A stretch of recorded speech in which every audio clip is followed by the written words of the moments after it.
Hello everybody and welcome to the 2 cost review and deck list video. I guess before I get into anything, if you're kind of a more veteran player of Shadowverse and you want to just look at deck lists, feel free to check out the end of the video. There will be 3 different deck lists at the end of different variations of the deck, so don't forget to just check all 3.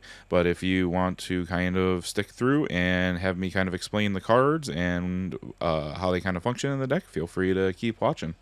But before we do, I just want to give the usual warning of, the archetype can vary, especially this one now that I think about it, but this archetype can vary based on what you want to do in your own testing and what cards you have available. So this is meant to be more of a jump-off point. It is not supposed to be a end-all, be-all deck list. So without further ado, let's actually get into it. Like usual, we will start with the strong/core cards for the archetype. We got Crimson Rose Queen and her Evo, the Zealot of Lust and the Kiss of Lust, which I kind of have bundled in the explanation. Altar Plane Arbiter and his Evo, and Whispers of a Dream and Voila, One Winged Demon. Starting off with Crimson Rose Queen, she is from set 8, so she's not new from this set, but the whole deck basically revolves around her, so we'll just go over her real quick. But she's a 6-cost 4/4 follower that on Fanfare you put a Thornburst token into the EX area, and a Thornburst token is explained down below there. It says Thornburst, it's a spell, and you select an enemy leader or enemy follower on the field, you deal it 3 and you draw a card. And it costs 2 to play the spell, and she evolves for 2. On evolve, you show your hand to your opponent, and you recover play points equal to the number of 2-cost cards revealed to them.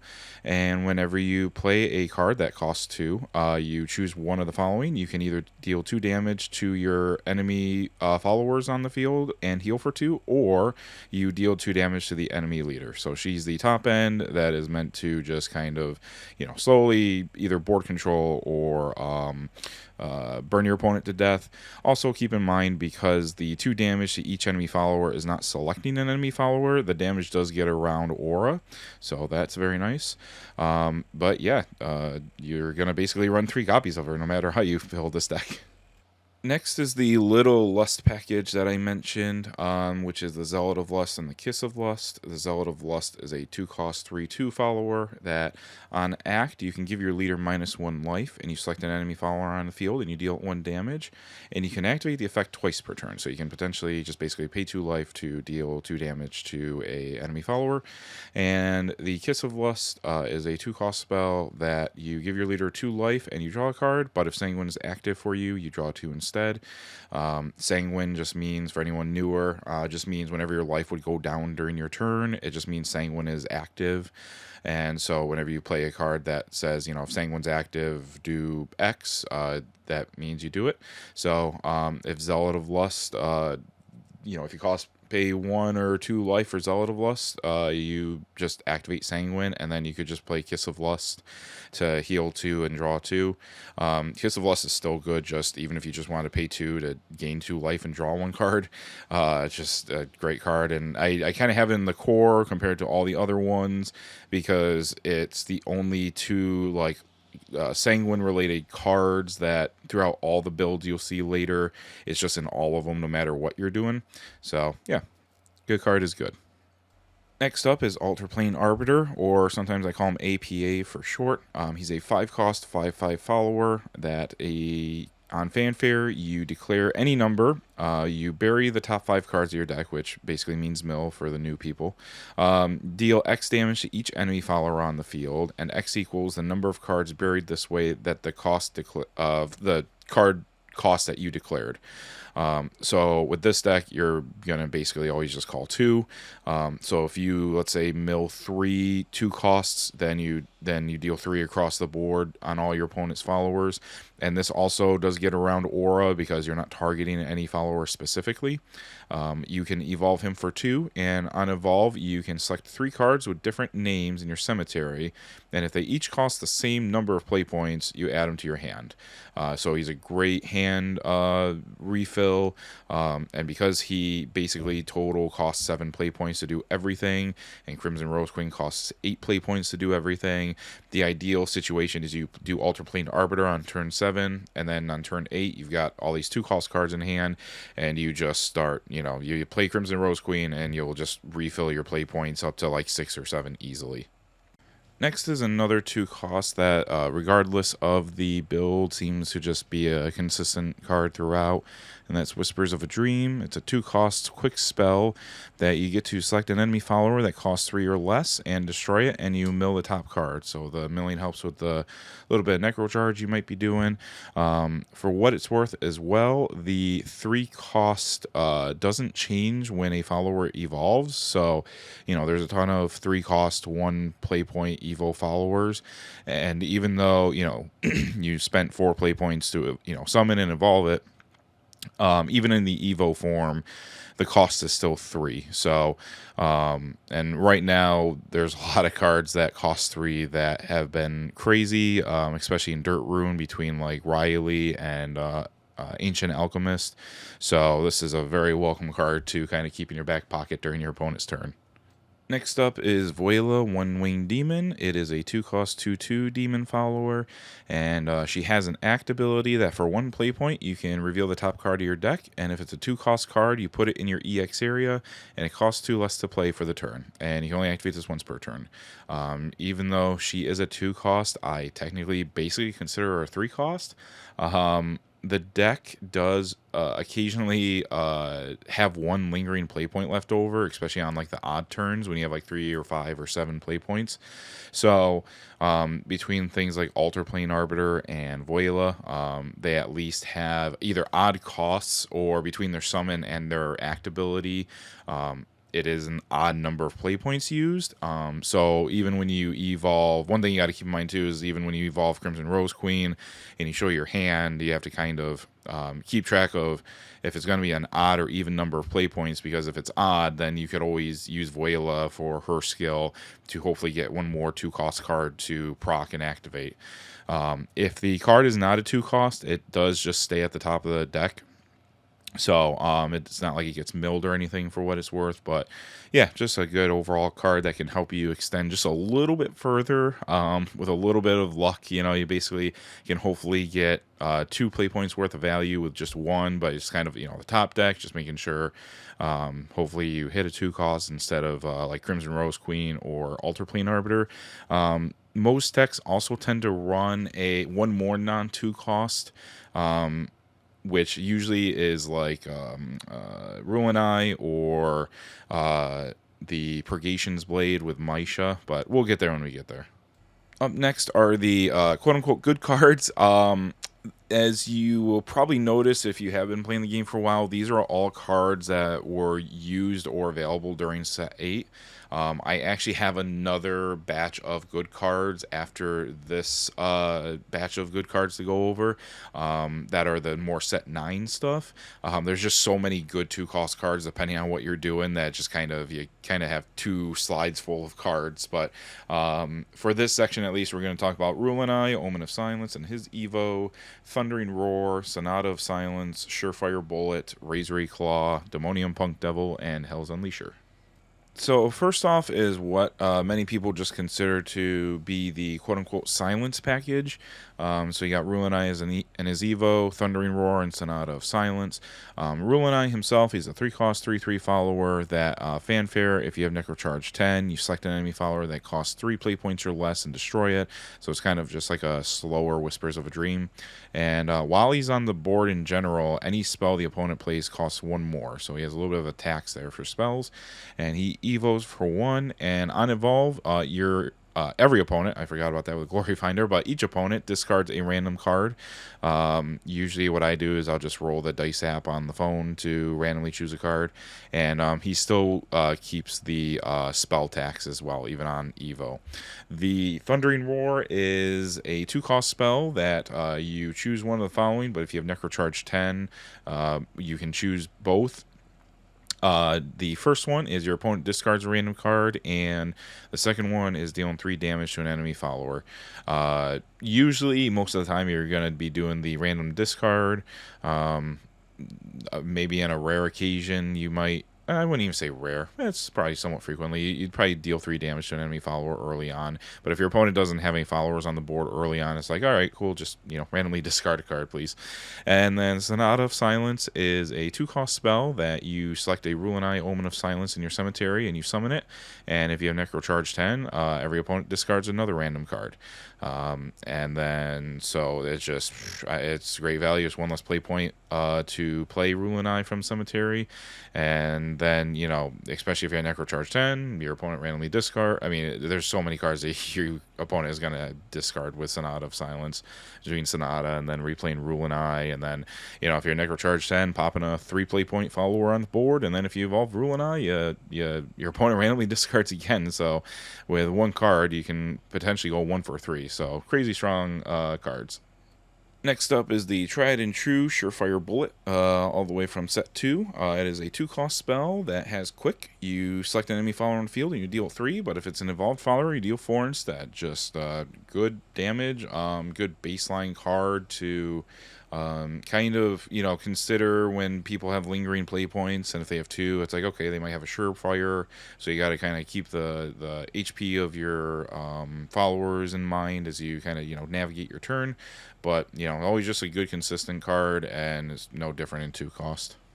Next is Razory Claw, which is a relatively similar card to Surefire Bullet, but it is different in a few different ways. It's a 2-cost spell that you deal 2 damage to yourself, and in exchange you can either choose enemy leader or follower on the field and deal 3 to them. Many people may think, especially if you're starting out, you'd probably just like deal 3 damage to an enemy follower, but it's really best to use this on the leader because there is very few cards that let you just like burn your opponent. So when you have it, it's like you tend to want to try to put, extend your reach and try to burn for more damage to finish the game. And yeah, with the deal 2 damage to your leader, they can also proc Sanguine for things like, the Kiss of Lust or other, Sanguine related cards. And the penultimate card in this bundle is the ever so cute Demonium Punk Devil. He's a 2-cost 2/2 follower with Ward, and you can act, give your leader -2 life, and he gets Bane, and you can only activate it once per turn. And then on Last Words, which when he goes to the cemetery, you gain 2 life back, so his Bane is essentially free. Just a good both either late game or early game card. The early game, you might not even need Bane because its power is right about equal to all the other followers being played for the turn, so you can get an easy 2 life. But hey, if you need to pay 2 to activate Kiss of Lust, then by all means do, because you're going to get the 2 life back once he dies anyway. So yeah, pretty solid card. And the last one in this bundle is Hell's Unleasher. I uploaded 2 pictures here because between the original printing in set 1 and its reprint in Glory Finder, I just wanted to point out there is a little bit of text modification. The same thing happens, but the way Cygames kind of phrases things is slightly different. So in Hell's Unleasher, it says on the original to put the card into the owner's cemetery, but now instead it just says bury this card. So bury means the same thing, it's just a shorter word, so there's less text on the card. But anyways, let's go over it. It's a 2-cost 2/2 demon follower that you tap it and then you send it to your cemetery to select a follower that costs at least 3 play points in the cemetery and add it to your hand. So that's basically 3 or more play points, like they slightly clarified in the second version that says that costs 3 or more in your cemetery. This is mainly used to grab back Altar Plane Arbiter and Crimson Rose Queen. I would say primarily more often than not Crimson Rose Queen, because you probably grab Hell's Unleasher with Altar Plane Arbiter. But yeah, and sometimes you run between Rule and Eye or other 3-cost 3+ cost followers you might run as well. He can grab them back as well. Next up is the next batch of good cards. These are on about the same power scale as the previous set of good cards. It's just there's so many I couldn't bundle them all in one slide. But starting with the new cards, we have Moon and Sun, Tsukuyomi, and Amaterasu, and then all the other ones are older cards, but they're still just equally as good depending on what you want to do with the deck. And that's Purgation's Blade with Maisha, Hero of Purgation, and her Evo, and then the classic Do Blame, Duke and Dame that just is consistently good for the deck. So up first is the Moon and Sun package from set 9. This is what actually helps mix the deck up a little bit. That's from the new set. You got Tsukuyomi, Amaterasu, and their spell Moon and Sun. Tsukuyomi is a 2-cost 3/2 follower with Rush, and whenever it becomes engaged, which most of the time is just when it attacks, you deal 1 damage to each enemy leader, and if there's an Amaterasu on the field, you deal 2 instead of 1. Then likewise on the opposite end, you have Amaterasu. That's a 2-cost 2/3 that has Ward, and whenever it becomes engaged, you give your leader +1, but if Tsukuyomi's on the field, you give it +2 instead. So they complement each other. They're like almost exact opposites of each other. And then you have Moon and Sun, which is a 2-cost spell. The actual effect is on the second half, below like the dashes. It says search your deck for an Amaterasu or Tsukuyomi and summon it, and then shuffle your deck. And then the above part, that's an act for 4, is when this spell is in the cemetery, you can banish the card from the cemetery, you select an Amaterasu and Tsukuyomi in the cemetery and summon them. So Moon and Sun itself, like if you're playing it as a spell, is basically, with the cost and everything, it's just basically a wild card Tsukuyomi, Amaterasu, depending on just what you need for the moment. And then since the cemetery effect costs 4 and you're summoning a Tsukuyomi and Amaterasu, you're basically just paying for both of the girls. So everything is like, you're not cheating out anything by making anything cheaper, but you're also not having to pay for anything more expensive than it is. Keep in mind with at least Amaterasu, she does trigger when she becomes engaged, so that's both when she wards and attacks. So it's just a nice, I've had a few games where it's like she survives somehow for like 2 maybe 3 turns, and it's just weird to be like I attack with her and I just gain a life as well. So a nice little like extra survivability, especially for 2 costs, which I'll get into more later on. But this is just a very nice package that Moon and Sun also is the first time that the deck has actually been able to shuffle. When you kind of had the set 8 variant of 2 cost, it kind of sucked some games, because if you kind of draw your top end, like all your Altar Plane Arbiters or Crimson Rose Queens, and you're just like, I have to mulligan this because this is just a garbage starting hand, you're kind of condemning yourself to either have to commit to the cards in your hand, or like just like know that you're probably not going to see the cards if you do mulligan and put them to the bottom of the deck, because there's no way to shuffle the deck. So at least with Moon and Sun, that does help with that issue. So yeah, just I've tested them just this past week, and they seem really good, like early to mid game cards, where it's like you kind of might have a little bit of struggle trying to play good cards during that period, because you obviously just want to get to Altar Plane Arbiter and Crimson Rose Queen. And what's nice too with Moon and Sun, I actually had this happen one game where it was like literally turn 2 I played Tsukuyomi, turn 3 I played Moon and Sun and played Amaterasu, and then turn 4 it was like I'm just going to stack the Moon and Sun to replay Tsukuyomi and Amaterasu. And it was just like a nice turn where it's like you could still keep a card in your hand, like you could take full advantage of the 4 play points for the turn with the Moon and Sun, and you didn't have to commit to any cards in hand, so you could kind of keep your hand filled a little bit more for Crimson Rose Queen later on.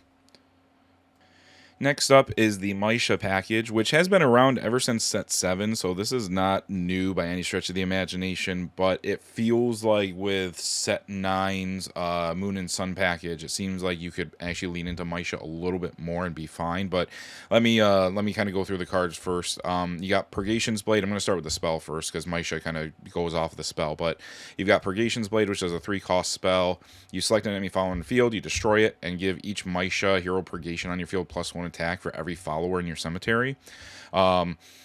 the Purgation's Blade, you usually, most decks tend to run them at like 1 to 2. And also, for what it's worth, you cannot play this card if your opponent doesn't have an enemy follower to target. You can't just play the card, oh, there's no followers on your field, well, I'm just going to buff Maisha. You can't do that. You have to have a target to destroy, but also, likewise, you don't need Maisha on the board to play this card. So you can play it to just destroy an enemy follower with no Maisha on your board, but you can't play it to buff up Maisha with no enemy followers to destroy. Switching over to Maisha and her Evo. She's a 2-cost, 2/3, that on strike, you select a neutral spell that costs 3 or less in your cemetery, and you play it for 0 play points. And so you can kind of see with Purgation's Blade, it fits perfectly, obviously, between the effect and the art. But she also evolves for 2, and on evolve, you can pay 5 to bury the top 5 cards of your deck and give it Storm, so she can just swing for face, which is nice because then her strike triggers, which lets you play the Purgation's Blade to destroy an enemy follower, and then she gets buffed for all the different different followers in your cemetery, which you should at least have a decent amount, considering you had to at least mill 5 to give her Storm. But beyond that, Maisha she's a 2-cost for 2 costs, so perfect. Purgation's Blade, yeah, it's a 3-cost, but usually only run 1 to 2 copies, so it's not terrible. And at least the deck I play, I run 2 copies in total. I have 8, 8 non-2 costs, which is like within the realm of acceptable, considering at the very least you need 3 Altar Plane Arbiters and 3 Crimson Rose Queens, and that's 6, so you're just slapping 2 more cards in, so totally fine. But one thing that's nice that you can kind of lean on her more even in the early game is, even if you don't have a Purgation's Blade in the cemetery, if you have Moon and Sun in the cemetery, you could, like, let's say worst case, you early game, turn 4, you play her, you pay 2 to evolve her, you rush with her into a follower, her strike effect triggers. You could just Moon and Sun and just get an Amaterasu or Tsukuyomi if Moon and Sun is already in the cemetery. So there is some nice synergy with that. Also, I think every build of 2 costs also runs Surefire Bullet. So, you just reuse Surefire Bullet if it's in the cemetery. So, in like late game, I've had games where it's like you get to literally 0 cards in or 1 or 2 cards in deck. You play her, you swing, at the opponent, and you cast the Purgation's Blade to buff her attack, and she can get up to like 20 plus attack if like almost your whole deck is in the cemetery. It's insane, like the all of a sudden damage that can just blow out the game. You could be down to like 5 life, and then you're just like Maisha Evo swing for like 22, and it's just like, oh my god, I am just dead out of nowhere. So she's a great finisher, and she's also just good now. She's just good like even mid game, because of the few new neutral cards in the deck. Up next is the maybe a little less fancy Dublame Duke and Dame, I guess, compared to Maisha. It's a 2-cost 2/2 demon follower that on fanfare you mill the top card of your deck, and he evolves for 1. On evolve, you can deal 2 damage to an enemy follower, but if you're Necrocharge 10, deal 4 instead. He's just always just played in the deck. Honestly, he'd probably be almost borderline in the strong/core selection because he's just always consistently part of your Evo deck. But just because he's in the second batch of good cards doesn't mean he's bad or anything or any less good. It's just there were just so many that I just had to put him somewhere. So I kind of just threw him in the second pile. But he's been around since set 7, so people, generally speaking, should be familiar with him. And, he does exactly what you need to for your 2-cost deck. So up next are the more honorable mention cards. These are all, most of them are all 2-cost.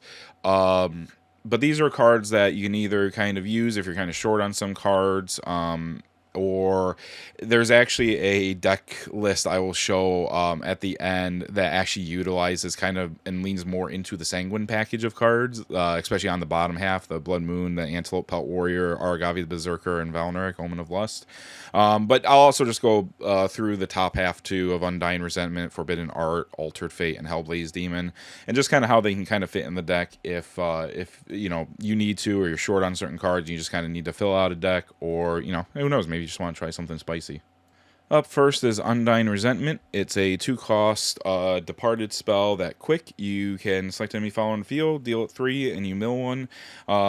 This would probably be run more in, like, if you're leaning into the Rulinai Necrocharge silent package, just because, you know, there is some Necrocharge that needs to be hit for that, but kind of the downside with it is it's only 3 damage. The mill is nice, but not anything super impactful. And the unfortunate thing, too, at least from my play testing, at least in set 8, I can't imagine it probably changed much with the silent package in set 9, is you really don't even hit Necrocharge 10 until you can at least Alter Plane Arbiter on turn 5.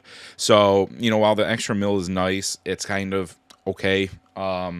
But, you know, for what it's worth, you know, I mean, it is a 2-cost quick spell, so if you need to kill a follower, you can. For what it's worth, also, you could do Undying Resentment and then play, like, a Zealot of Lust and just pay 1 life to, you know, to finally kill something if it has, like, 4 life. So you don't have to commit the full 2 life with Zealot of Lust to potentially then trigger Kiss of Lust. But, you know, Undying Resentment is just kind of an okay card. I'm not going to kind of praise it as some special, you know, thing to run.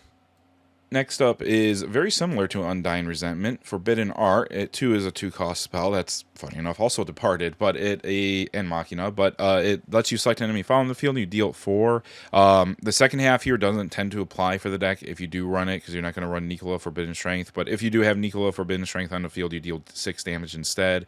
But 2 damage or 2 costs for 4 damage is pretty nice. So it's kind of a trade-off with, like, Undying Resentment, where it's like, do you want the quick with the mill, but it's only 3 damage, or do you want the hard casting for 4 without the mill? Sometimes, you know, 4 might make a difference, but it's kind of, you know, kind of the nice trade-off that I appreciate with this game is, you know, the devs give you some options, and, you know, if you want it, you can do it. If you don't, you know, no big deal. But yeah, just another alternative option. If, like, let's say you're short on Surefire bullets or, you know, something like that, you could always run Forbidden Art instead. Next is a interesting choice. I personally have not tested it, but I'm just throwing it out there in case anyone wants to.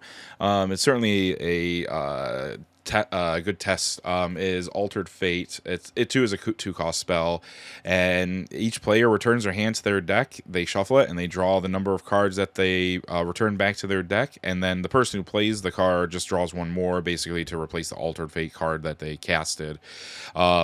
It's I don't run it because, knowing my luck, it's like my opponent is going to have a rough hand, and then I'm going to have them mulligan along with me mulliganing, and then I'm going to get the crap hand and they're going to get the god hand and then just blow me out. But if you want it as, like, sometimes you feel like the deck's a little inconsistent and, you know, you want to have Altered Fate to try to sometimes give you a better fighting chance, by all means give it a shot. But yeah, I'd say kind of on the list of everything is probably kind of the least preferred to run, but hey, I'm always up for, you know, testing things.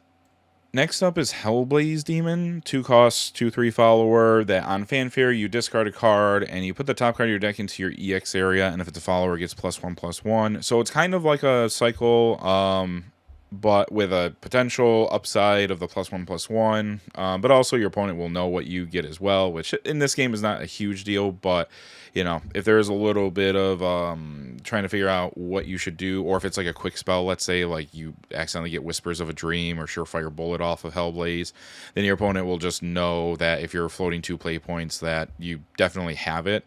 So sometimes it might telegraph what you might or might not do, but overall, as far as the consistency of the deck, Hellblaze Demon is pretty good. And honestly, even if you hit a spell with this, like, whatever, not a big deal. Like, you could, worst case, maybe just throw away Rulinai, if you're playing Rulinai, and then play Sonata of Silence to bring it back. Things like that, you know, that just helps kind of give you some options. Or if you just want something in the cemetery, like, let's say Moon and Sun, you could just discard it and just get another card. So not a bad, like, kind of way to fix your hand. Probably a little bit more safer than Altered Fate, to say the least. But yeah, it's just another 2-cost card, so I figured throw it in here. Up next is the Sanguine package that I mentioned earlier. You got Blood Moon, which is a 2-cost amulet that on Fanfare lets you search your deck for a beast follower, reveal it, and add it to your hand, and then you shuffle your deck. You can act, tap it, and bury it to deal 1 damage to each leader, so both you and your opponents. Antelope Pelt Warrior, 2-cost 3/3, that at the start of your main phase you deal damage to yourself, so just free Sanguine activation on a well-statted body. Aragawi the Berserker, I mean, the man's a Chad. He's a 3-cost 4/3 that on Fanfare you can pay 5. So basically, he would potentially just cost 8 for the turn. You can deal 5 damage to each other follower on the field. So that also includes your other followers. Keep that in mind. Give him +2/+2 in Storm. At the start of your end phase, if Sanguine's active for you, you select an enemy leader or follower on the field and deal it 3. Keep in mind with the 5 damage, that is just out of death threshold for Crimson Rose Queen. So if you kind of need something to push but still want Crimson Rose Queen on the board, she can survive with 1 HP. So that's nice there. And then Valneric, Omen of Lust, is also a 2-cost card that when Sanguine's active, she has Storm. And then on strike, you deal X damage to each enemy leader, and X equals the number of times your leader's lost defense this turn. That also includes like if you just took damage as well, like Razor Claw, for example, where it says, take damage. So either if you pay life or take damage, this counts. And then her last bit of on strike effect is kind of weird, but if your own life is exactly 7, so not 7 or less, not 7 or more, but just exactly 7, she gets +2/+2. So weird effect, almost never goes off, but it's there, so you kind of got to keep in the back of your head that it's a thing. But I kind of realized you could kind of make like a fun, I don't know if this is like technically better or worse than the Moon and Sun. It's probably not as good as the Silent package, but you can kind of make this really cool burn deck where late game you can try to burn yourself a bunch to then try to Valneric and finish the game off. But we'll get there. It seems like a fun deck. I'll probably build it at some point just to test it. But as I was making this deck, this video, I realized this small little package you could do. I'm like, this seems interesting. Maybe I'll, make a deck list and, see if it looks viable. And I looked at it, I'm like, okay, this seems doable. It might not be top tier meta, but like it seems at least cohesive enough that you could have a fun strategy that kind of, catches people off guard. So we'll get to it in a minute. We got like 3 deck lists to go through. Up first is the Silence 2-cost deck list. This is more, you can kind of think of it as akin to like set 8 2-cost, but it's still a perfectly viable, perfectly normal deck. So I wanted to start with that. I'm kind of doing them kind of chronologically. That being said, too, there's going to obviously be a few cards that are going to be repeats. So I'll mention them now, but if they're in future decks, then I'm just not going to talk about them because they basically function the same purpose. But you got Demonium Punk Devil for some of the Sanguine and some survivability, along with Bane. The Razor Claw to help you kind of extend to try to finish the game quicker with Crimson Rose Queen. Thundering Roar because it's a silent package, so try to make your opponent discard cards. Surefire Bullet, again, just good consistency card overall. Dublin, Duke and Dame, good early game card, good mid game card. Just run it. Zealot of Lust and the Kiss of Lust package. That's I think quite literally in every single deck list here. So I'll mention it here. Obviously good combo, but I'm just not going to talk about it anymore. Sonata of Silence to help resurrect Rulenai, and I run it at 2 because I tried running at 3, and man, did it seem cloggy with 3. So you don't want to see it too early because you're not even probably going to have Rulenai in the cemetery at that point, so the card's a dead card. That being said, I think I forgot to mention, but you can't just play Sonata of Silence and Necrocharge 10 to just make your opponent randomly discard a card. You have to complete the Rulenai summon first before you can potentially do the random discard. So just keep that in mind. It's not just a free random discard like Thundering Roar. Whispers of a Dream. Like I said, it's going to be in every deck. It's just that good. Vuelo, One-Winged Demon, to help you with the odd turns when you have, on like turns 3 or turn 5, where you just don't have anything to do with that one last play point. Hell's Unleasher to get back Rulenai, Alter Plane Arbiter, or Crimson Rose Queen. Rulenai for the discarding and the extra spell cost. Alter Plane Arbiter to try to get your Necrocharge going and get you back the 2-cost cards for Crimson Rose Queen, and then the finisher herself, Crimson Rose Queen, because that's literally what the deck wants. The Evo deck, you run 2 Dublames because really that's all you need. 3 Rulenai because with how much you can res him, you could potentially resurrect him and play him 3 times, sometimes maybe even more. Ultra Plane Arbiter, I have it too because you run 3 copies of him, but really at the most you're probably going to want to play him twice, because at that point you're already milling 10 cards. You're kind of like really like depleting your deck. So the third one's in there just for the sake of consistency of hopefully seeing it. But you really never want to even play him 3 times. Really, you really only want to run him, play him 1 time ideally, and then just be set up with Crimson Rose Queen.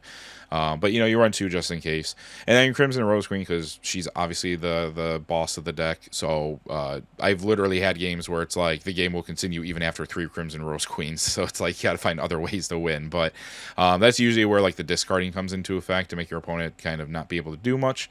So yeah, this is kind of generally speaking what set 8's 2-cost deck looked like. Up next is the essentially set 9 deck list. That's the Moon and Sun 2-cost deck list here. You got the Amaterasu, Tsukiyomi, and Moon and Sun package that I mentioned. You still got Surefire, Do Blame, the 2 Lust cards. You run Maisha because now they have more neutral spells with the Moon and Sun. You can potentially, like, even just turn 4, just play Maisha, Evo her, swing, cast the Moon and Sun in the cemetery to just get a Tsukiyomi or Amaterasu. Whispers, Vuela, Hell's Unleasher. There's the Purgation's Blade at 2 copies. And then you've got the usual Alter Plane Arbiter and Crimson Rose Queen.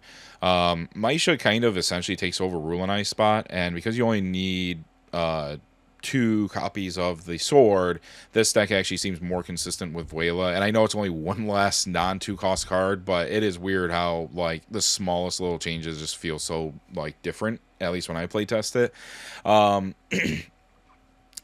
One nice pro to this deck too that I mentioned previously when I was talking about Moon and Sun is this is the first kind of deck list where you can actually shuffle your deck. So if you kind of get a crummy starting hand but you don't want all the cards at the bottom of the deck, you can actually shuffle your deck with this deck. So it has a few, it has those pros. You have a really good finisher with Maisha that you don't with the 2-cost Silence package deck. But at the same time, it certainly feels like this deck does go through your deck more with Ultra Plane Arbiter and Maisha. So kind of keep that in mind. I've had a couple of games where it's like you literally like just finish the game because you have no more cards left in deck because Maisha milled you the rest of your deck. But like, Maisha did enough damage that you could just finish out the game even with no cards in deck. And that being said too, if in case anyone doesn't know, because I know a lot of Bushy Road games tend to have the rule of as soon as you have no cards in deck, you instantly lose. Shadowverse is different, where it is the next time you have to draw, whether it's by the start of the turn or by a card effect, is when you would automatically lose. So you can survive for a turn with no cards in deck if you and potentially finish off your opponent. And last but not least is the, I guess I call it a spicy deck list. It definitely will at least hurt your life, kind of spicy, but it's the Sanguine 2-cost deck list. This might be, maybe it's more of a meme deck. I'm not sure. I haven't tested it. It definitely feels like it's going to be you're living more life on the edge kind of deck, with all the life loss you're going to be doing. But yeah, you got Demonium Punk Devil because his act does trigger Sanguine. You got Razory Claw. You got Valneric because you're going to be triggering Sanguine so much that you're probably going to have Valneric swing for like 4 or 5 in a turn.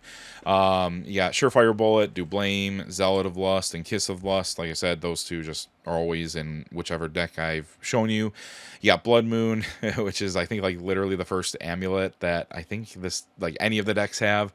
You got Whispers of a Dream, Vuela, Hell's Unleasher, Aragavi the Berserker because Blood Moon can search out Aragavi, Alter Plane Arbiter, and Crimson Rose Queen because why not? One interesting thing about this deck is it actually doesn't seem to fully use the whole Evo deck. As you can see, like you could just run 3 Do Blames, 3 Alter Planes, and 3 Crimson Rose Queens because you got just literally nothing else and you got just 1 floating. But what is nice about this, that again, compared to at least the Silent Package 2-cost deck, is you can shuffle because of Blood Moon. You can shuffle your deck. But what's also nice too is, and this doesn't happen with the Blood and Moon deck, is you can actually search out the non-2-cost card in your deck, which is Aragavi the Berserker with Blood Moon. So you can actually make your deck more consistent to draw 2-cost cards with Vuela, One-Winged Demon. So that's interesting too. That being said too, even if, like, let's say Argavi the Berserker, let's say you've already seen all 3 Argavis, and let's say you still want to shuffle your deck, you could play Blood Moon and just be like, I search and fail to find, and then just shuffle your deck. So, and maybe some like high-end meta calls, you might be like, okay, what's left in my deck, or like, you know, that kind of thing. How many of X or Y is there, or whatever. I suppose it ultimately doesn't matter too much, because I guess you could see your graveyard in hand. But it does let you at least give you a free shuffle if you feel like you kind of need to mix some cards up. I just find that kind of funny and interesting. But yeah, I kind of am interested in to see how this runs. I'll probably build it at some point relatively soon.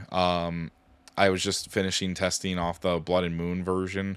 So this just seems kind of fun. It seems like there's just enough cards to kind of have this thing be cohesive. I do see, because of all the self-burning, I do see this potentially being a case where you die like literally the turn before you could even play Crimson Rose Queen, because you're just like hurting yourself so much along with your opponent being, you know, a threat against you. At least with the Silence package back in set 8, I at least had like half my games where my opponent would literally beat me with the silent package, mind you. So I'm not even like using that much life, but you know, still using a little bit because he had Razor Claw and Demonium and whatnot. But my opponent would get me down and I would lose on turn 7, like literally the turn right before Crimson Rose Queen. So I can see this deck potentially having that issue as well. But you know, hey, it's a fun deck. Maybe you're kind of short on Rule and Eyes. Maybe you don't have the money for you know, Moon and Sun and stuff from this set. But you know, hey, I mean, Blood Moon is like a 10-cent card that you can just buy, right? And so if you have Argavis from the previous set, give this a shot. See how fun it is. It might kind of make your opponents kind of confused as well. So it'll just be a good, like, you know, head turner kind of deck. And that's it, guys. Hope it was not only informative, but maybe at the end it was kind of funny and fun with the Sanguine deck list I showed you. So if you have any questions or anything, just feel free to put them in the comments. And, you know, if you did get this far, appreciate it. Don't forget to like, comment, and subscribe if you want. No big deal if you don't. I'm just having fun making these. So, bye.